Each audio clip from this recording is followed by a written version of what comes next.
Magandang tanghali mga kabaka, mga kaibigan, mga kababayan. Dito ako ngayon sa Lifermi MRL Farm sa Barangay Bunlag, Bangaldan, Pangasinan. At nagpapakain tayo ng ating mga inaalagaang mga baka rito.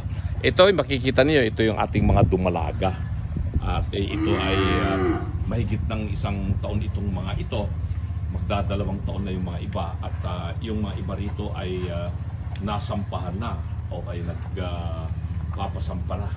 At makikita ninyo yung ating pinapakain sa kanila ay feeds na darak ng mais, darak ng palay, darak ng nyog. At ang ating ratio rito ay 3 kilo na darak ng mais, 1 kilong darak ng palay at 1 kilong darak ng nyog o cornmeal. At hinahaluan natin ng asin at yun ang ating ipinapakain sa kanilang parang supplement nila o feed supplement o kaya pandagdag. Hindi ito yung primary na pinapakain natin sa ating mga baka. Ang primary pinapakain natin sa mga baka ay sariwang mais na giniling o kaya yung silage. Mas madalas binibigyan natin sila ng silage para mas lalong silang masigla. At dahil itong mga ito ay mga dumalaga ito, ay tinitipid natin yung kanilang pagkain. Hindi natin sila masyadong binubusog o pinapakain ng todo. At yan ang ating primary bull dito. Yan si Jordan ang tawag ko yan. Pure 100% Brahman po yan si Jordan. At mataas na lahi ang pedigree niyan. Kaya itong kanyang mga sinasampa naman, paanak na namin itong mga dumalagang ito.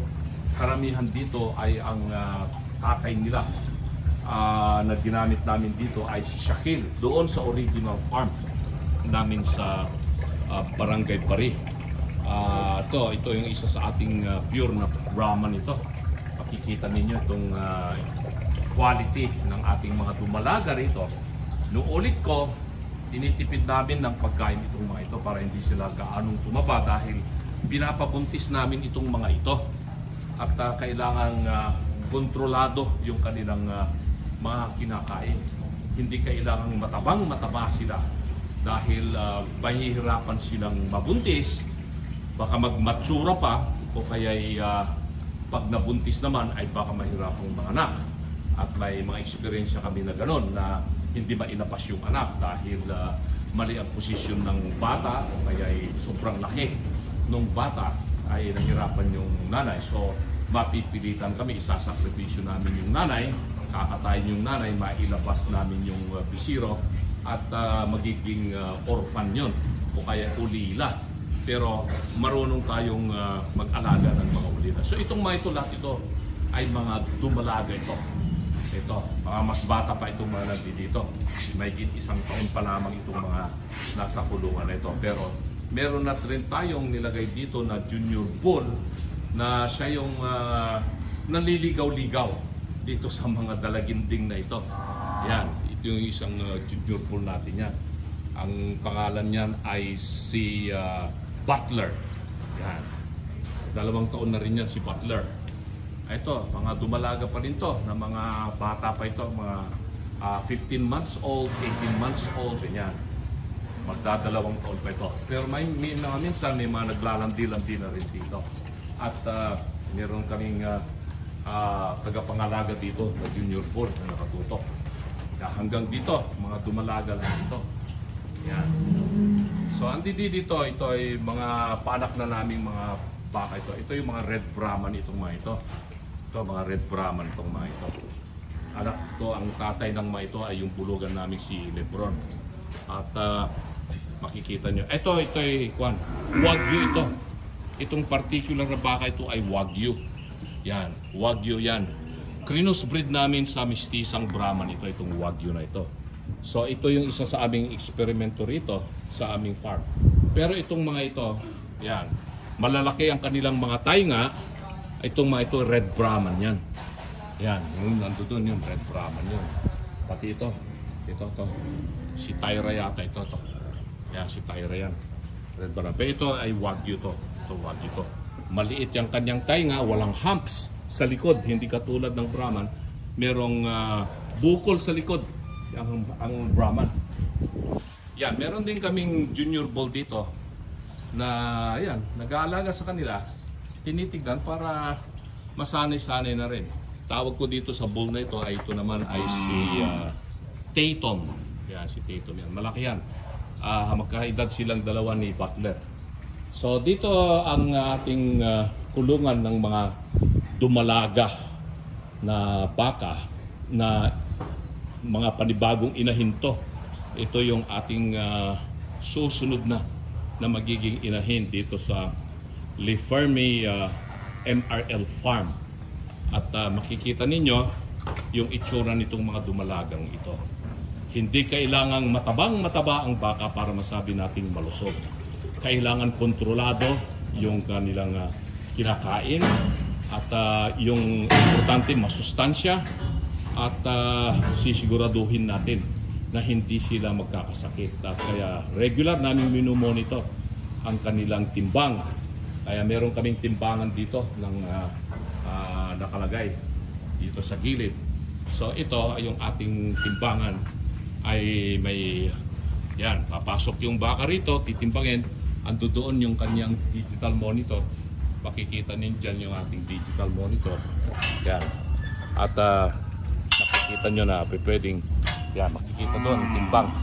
So minomonitor namin yung timbang ng ating mga baka regularly para alam namin kung ang baka ba ay tamang nagkakaroon siya ng nag-gain o tumitimbang siya. Depende sa kilo na kinakain ng mga alaga nating mga bakang mga inahin. So ito yung mga inahin. Mga dumalaga na magiging mga inahin. Wala pang nanganganak dito sa mga ito. At yan, nakikita nyo yun, doon yung junior bull.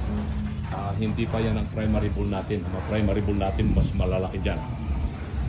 Ito ngayon, ang ating mga panibagong mga inahing mga baka, mga dumalaga ito na pabubuntisin natin ito. Marami nang nasampahan dito. Ang karamihan dito ay nasampahan ni Jordan, yung aming primary bull dito na 100% na American Gray Brahman. So ito, makikita ninyo yung quality ng ating mga dumalagang mga Brahman dito. Yan. Ito nyo yung itsura nila. Mga kabaka, mga kababayan. Yan. So ito ngayon si Jordan ay nandito. Yan. Yan si Jordan. Yan po si Jordan. Siya ngayon ang nandito. Makikita nyo yung kanyang figura. Tumayo tayo ng konti para mas lalong makita nyo yung itsura ni Jordan habang siya ay kumakain. Kaya si Jordan pinapalikot-likot na, iniikot-ikot natin yan si Jordan. So ito mga kabaka, mga kababayan at mga kaibigan, ang ating Liferme MRL Cattle Farm dito sa Mangaldan, Pangasinan. So ito isa yung 100% Gray Brahman din to na dumalaga. Ganda-ganda nito. Yan. Maraming nagtatanong sa akin kung magkano raw ang presyo ng mga dumalaga o heifers o kaya yung mga junior bull. Magdedepende po yan sa genetics o kaya pedigree at saka yung kanilang edad at saka timbang. Pero primarily po, pag bumibili tayo ng baka, ang tinitignan natin ay yung pedigree or genetics. Ang payo ko po lagi ay bilhin na lamang yung mataas ang bloodline o yung lahi. Dahil mas mabilis silang lumaki at mas matimbang sila. Itong mga pure American Brahman, Gray Brahman o kaya Red Brahman, isang baka, ang katumbas po niyan kung native o kaya mababa ang pedigree, 2 baka. Subok na namin po yan at kaya hindi kami nagpapalaki ng ibang lahi ng baka kung hindi Red Brahman at saka Gray Brahman.